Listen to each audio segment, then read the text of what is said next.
This is Football Night in America, served by Applebee's. Mike Florio and Steve Kornacki join us. Mike Tirico, Tony Dungy, Rodney Harrison. The final Sunday of 2020. One more Sunday in the 2020 NFL season. Let's start with Indianapolis. The Colts, with so much to play for in Pittsburgh, up 24-7 on the Steelers, whose 3.5-game slumber looked like it was lingering. And then a Pittsburgh comeback that really can change the course of a lot of things towards this postseason. Yeah, I've never really seen a game like that where a team did nothing, literally, on offense. They're playing against Indianapolis, who's got a good defense, and all of a sudden just turned around on one big play. Yeah, in the second half, Big Ben, he played outstanding. But to me, I had a problem with Indianapolis and their offense. Head coach Frank Wright, he just stopped running the football in the second half. He had success running the ball. He was getting 4 to 5 yards. It was easy. And then all of a sudden, he goes away from running the football. He puts the ball in Phillip Rivers' hands, and you just can't win football games like that. Also, their defense struggled in the second half. Yeah. And then the flip side of that, bring Florio in here. Mike, the Pittsburgh defense started to step it up and look more like the Steeler defense we saw in their 11-0 start when we watched them in the second half today. One thing that amazes me about the Steelers' defense, there's no resentment, no frustration, no finger pointing at an offense that doesn't hold up its end of the bargain. I asked linebacker T.J. Watt about that, and he said, look, we understand. We just have to do our job. We can't worry about what the offense is doing. And they've figured it out. It's very easy to get upset with the offense when the offense is as bad as everyone sees it is. Coach Dungy, your first year in Minnesota, remember how great the defense was, how bad the offense was? And by the end of the year, guys on the defense were saying so. Guys on this Steelers defense aren't saying it, and that's helped hold this team together, and that helped them turn around that 17-point deficit today and may have laid the foundation for them to actually win in the postseason. If they don't win today, I don't think they have any chance in the postseason. I would agree with that. It did not look good. But one thing I will say, Mike Tomlin and that offense made an adjustment. We saw nothing but shallow crosses, short passes, and then they went up the field and attacked, and that opened things up in the second half. Guys, we had an opportunity to talk about Pittsburgh on Tuesday when we all gathered for PFT PM. And, you know, Ryan Shazier and everybody's saying, run the ball. But they don't have the type of offensive line to put their hands in the dirt, come off, and for them to run the ball. They have pass protectors. So that's a great option, what you talked about, throwing the ball down the field. Let's flip this to what it means now with the Indianapolis loss, because the wild card and the AFC South picture all changes a little bit. Miami's stunning win Saturday night as Fitzpatrick makes the great play in the role of Mariano Rivera. Cleveland with all their receiver room essentially because they were all in the same tub getting treatment, taken out for COVID-19 protocol. Baltimore beating the Giants. Now we got those three teams in the mix here for the wild card. Miami, Cleveland, Baltimore in a position where if they win, they're going to get themselves in. It means Indy needs some help. Indy does need some help, and they're going to regret blowing a 17-point lead in this one, blowing a game to Jacksonville, first game of the year. That could knock them out. But I'll tell you, everybody might regret letting Baltimore get back in and get hot. Baltimore is playing good football right now. Yeah, and I look at the Miami Dolphins, and I know Coach Brian Flores, he has to be in a dilemma because who do you start at quarterback? Do you start Tua? Do you start Fitz? I don't know. I'm going with the veteran. Let's ask a coach. I think you continue to start, too. I like what he's doing. And, you know, if he plays well and he's hot, you're okay. But you've got a guy that you know can come in and gunsling, and as long as you're close, they feel like Ryan Fitzpatrick can make a play here or there to win it. So I would keep doing what they're doing. This would be a good time to bring Mike back in because you just talked about Pittsburgh, and there's harmony even though there's frustration with one side of the ball. Usually when you're changing quarterbacks like this, it creates factions. I'm not getting that sense from Miami, Mike. Yeah, that's a testament to Coach Brian Flores, who has held it all together. And a lot of those players suffered through a lot worse than a quarterback controversy for a potential playoff team. Last year was so bad, and they've gotten so good. And this is a testament, more than anything else, to Tua Tagovailoa. He's not selfish. He's not self-absorbed. He's not salty about the fact that he gets pulled out of the game. And some people would say, oh, you need to be a little tougher than that. You need to have that sheriff mentality. Look, Tua knows, hey, time for me to go to the bench, time for me to stand on the sideline, let Ryan Fitzpatrick do his thing. He's not going to get upset about it. And they found the right chemistry where that works. A lot of other places it wouldn't work. And again, it's a credit to Tua, to Flores, and also to Ryan Fitzpatrick, because he may be thinking, I should be the starter. They've found something that's working. And it's one of those things where you don't want to think about it too much. You may like fall off the bicycle on top of the high wire. You guys are too young to remember this, but Miami had this situation about 25 years ago. Don Strock and David Woodley. David Woodley was the young quarterback. Coach Shula started him. When they got behind, they would bring Strock in. He'd bring them back.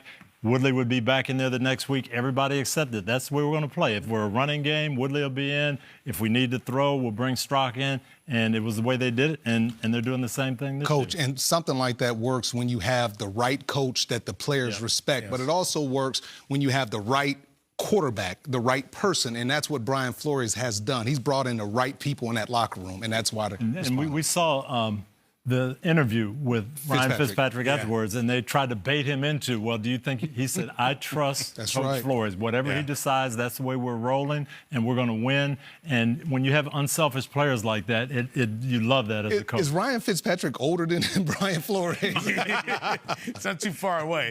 In a year with a lot of candidates, Flores looks like he'll be the coach of the year. And I'm old enough to remember Woodstock. Maybe these guys are, and so is Florio, by the way. I'm not 50 yet, Mike. Kornacki's not old enough to remember it, though. All right, here's Steve back as usual. You're going to walk us through the AFC and what's going on with these teams, because there are a lot of scenarios for the final Sunday of the season. Yeah, we've got a complete shakeup here when it comes to the AFC wild card position heading into the final week. Let's call it up here again. It's basically right now, there are some other scenarios in this, but this is the most straightforward. It's Miami, Baltimore, Cleveland, Indianapolis, 4 teams going for the final 3 spots. So right now, Miami would be in the 5th spot, Baltimore the 6th, Cleveland the 7th, and Indianapolis would be on the outside looking in. So it's simple for Miami. Win next week against Buffalo, they're in. Baltimore, win next week, they're in. Cleveland, win next week, they're in. If all 3 of those teams win next week, all 3 of those teams get in the playoffs. Where it gets complicated is this. Indianapolis sitting outside the playoffs right now. If they get a win next week and any one of these teams loses, then Indianapolis is in position to jump that team and make the playoffs. So take a closer look here at some of these matchups. Look, Baltimore, they've obviously been hot. Who are they playing next week? They're playing the Bengals next week. The win probability, according to PFF, for Baltimore next week is 85%. So if you're the Colts and you're thinking we need to win and we need somebody else to lose, you're probably looking here right now. You're looking at Miami going to play at Buffalo next week. Look at the win probability there for Miami. Buffalo looks like will have something at stake in that game. So potentially there, if you're Indianapolis, that might be the one you're eyeing the most right now. The other thing to keep in mind with Miami, though, if they get a loss, Baltimore loses, Miami still gets in. Cleveland loses, Miami still gets. There's ways for Miami to make it now, even with a loss next week. But again, win and they're in, win and they're in, win and they're in. Indianapolis needs a win and somebody else to lose. You got the easiest win on the board playing Jacksonville, which locked up the #1 pick. Let's flip it over to the NFC. The Rams are really interesting. They were in the conversation not all that long ago for a division, for potentially a #1 seed. Now they're scraping to get themselves in the playoffs. So we'll deal with the Rams in a second. Let's deal with Seattle first, because maybe the way Seattle won today gives you hope if you're a Seahawks fan going down the road. Do we remember September and let Russ cook? Yeah, It's all in the past. Now, they're back to playing Legion of Boom football. They're running the football. Russell's making some plays, but that defense has stepped up, and the new guys have really made a difference right Absolutely, Coach. Jaron Reed, he was awesome today. 2 sacks. Jamal Adams, you talked about him bringing energy and a toughness and an attitude, him flying off the edge. And when guys see a guy playing hard and hustling and sacrificing his body, it just ignites everybody, Mike. Jamal Adams by getting out there, his sack numbers, but he made a big chase down play in the game as well. Let's bring Mike Florio in for a second, because the Rams situation, Mike, has taken a real quick and sudden turn, and then there's an injury on top of it to make it even tougher going into next week. Yeah, Goff with the dislocated thumb that he popped back into place, finished the game with it, but expressed some doubt after the game on whether or not he would be able to play next Sunday against the Cardinals. There are multiple reports suggesting a possible broken thumb, and behind him, John Wolford from Wake Forest, a guy who was a star in the defunct AAF. If you remember the AAF, I don't blame you if you don't. It's easier to remember Don Strock and David Woodley than the AAF at this point.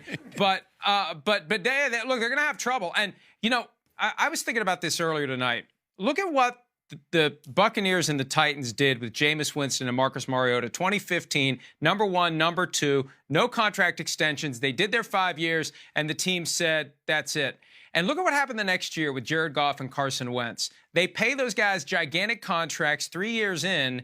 The Eagles clearly regret it. And I think the Rams are getting closer and closer to the point where if you force them to admit it, they'd say maybe we regret it too. What a difference a year makes, and not breaking the bank for a quarterback when you really don't have to. It's a good point. You brought up Wolford. He was the quarterback at Wake Forest. Wasn't he the guy who pushed Kendall Hinton out of a job? Right? And Hinton's the guy who played for the Broncos when their whole room was decimated with quarterbacks. So this has been the bizarre year at the quarterback position. But the Rams against Arizona now in this must-win, or not must-win, they can get in the back door. Kornacki will handle that in a second. But this is dangerous for the Rams with what they were building a couple of years ago. It looks very different now. 4 weeks ago, I was toying with the idea of the Rams being the best team in football. Yeah. I thought their defense had come on. They were running the ball really well. Jared Goff looked comfortable in the play-action game. They were smoking teams. And then 2 weeks later, they're doing nothing on offense. I want to see who Rodney thinks is going to be the wild cards out of the NFC. Let's let Kornacki do the math, and then Rodney will give us his bottom line to it. So let's do it. Well, let's take a look here, because this NFC picture for the wild card got a lot more complicated kind of unexpectedly the last couple weeks. So suddenly it's the Rams right now in 6th place, the Bears in that 7th and final spot. It's Arizona that's on the outside looking in. We've been talking the last few weeks about this race between the Bears and Arizona. Arizona loses to the Niners. The Bears beat the Jags today. So suddenly it's the Bears who are in position to get in. Maybe not Arizona, but with the Rams losing a couple straight here, Arizona gets the Rams next week. So how does this all work out? Well, look, it's for the Bears, win and you're in. If the Bears win next week, they are in the playoffs. For Arizona, win next week against the Rams, and Arizona makes the playoffs. If the Bears and Arizona win next week, then the Rams, who a couple weeks ago we were saying, hey, maybe there's a scenario where they still get the top seed in the NFC.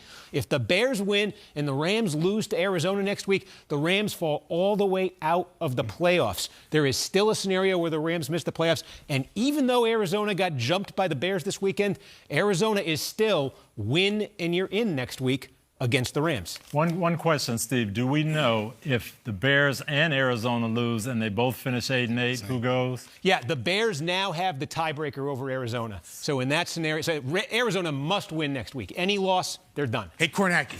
Great job. He was trying to get you. No, nice job. He was trying to pull a fast one on you there. Actually, I don't think he was, because I was thinking the same thing. I said, what if both of those teams end up 8-8? I wouldn't put past both of you to pull a fast one on Kornacki. But that could happen. Yeah, no doubt. It could happen next week. So who do you think gets in?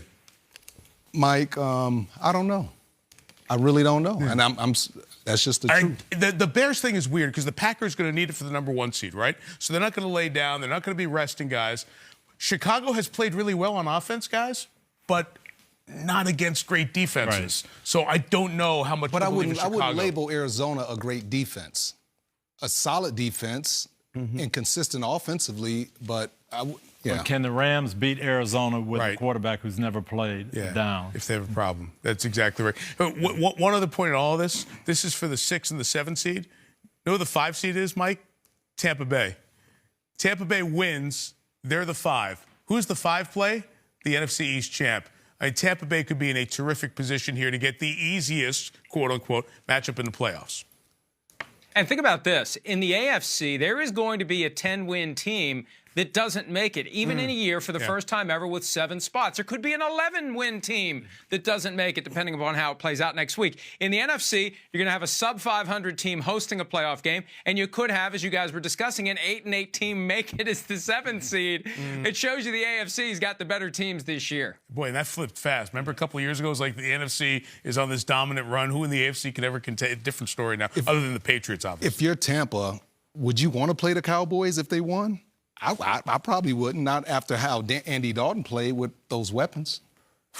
Boy, I'd feel better about going there, wouldn't you, than the other options? The other options are going to the other division winners. I mean, whether it's Green Bay or New Orleans or Seattle. I mean, if I'm Tampa Bay, I'd rather take on Dallas. You want to be in the 5 spot. Yeah, I think so, too. All right, are you ready for the speed round? Yes, sir. All right. Sunday's biggest disappointment. To me, it's Indianapolis Colts, up 24-7, and you can't close the game out. I agree with you, Coach. Michael.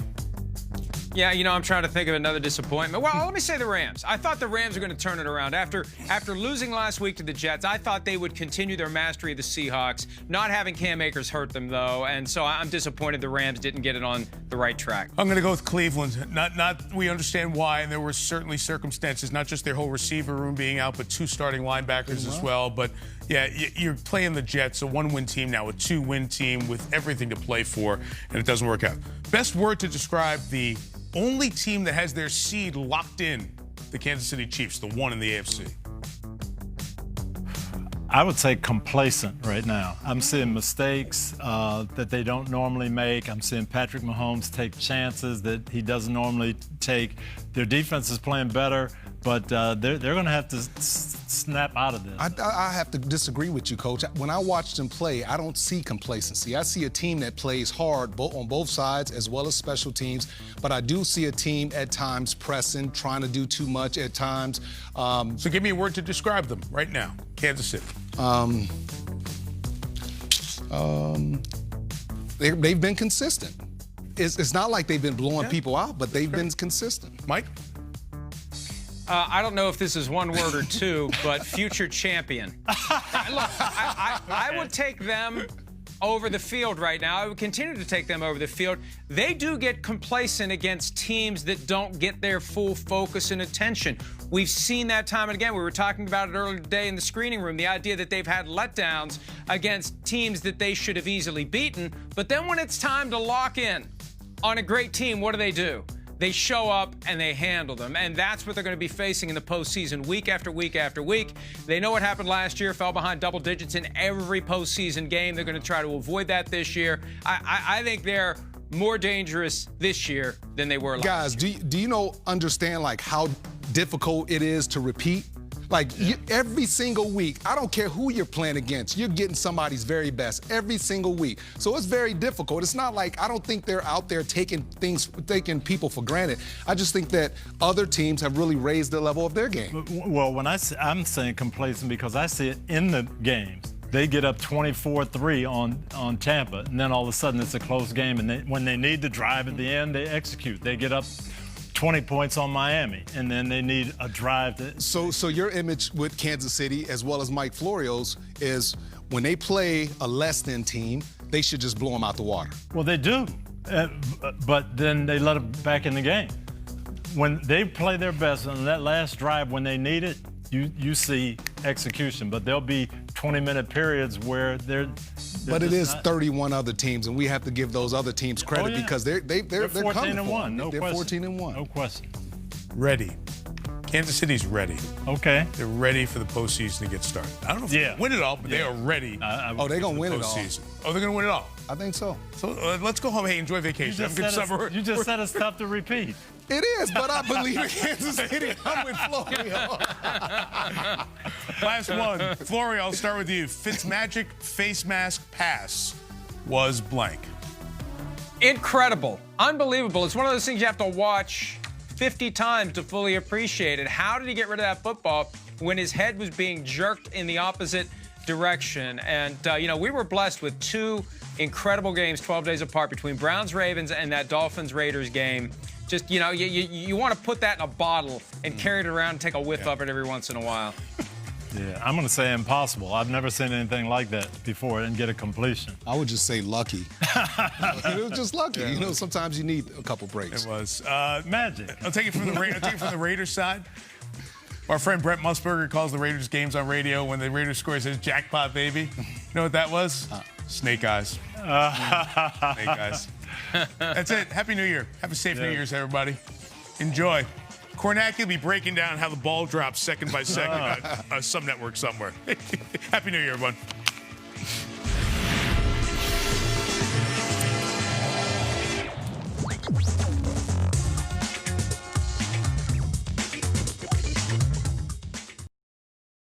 Hi, I'm Mike Tirico, and thanks for watching. Make sure to hit subscribe for the latest news and highlights from NBC Sports.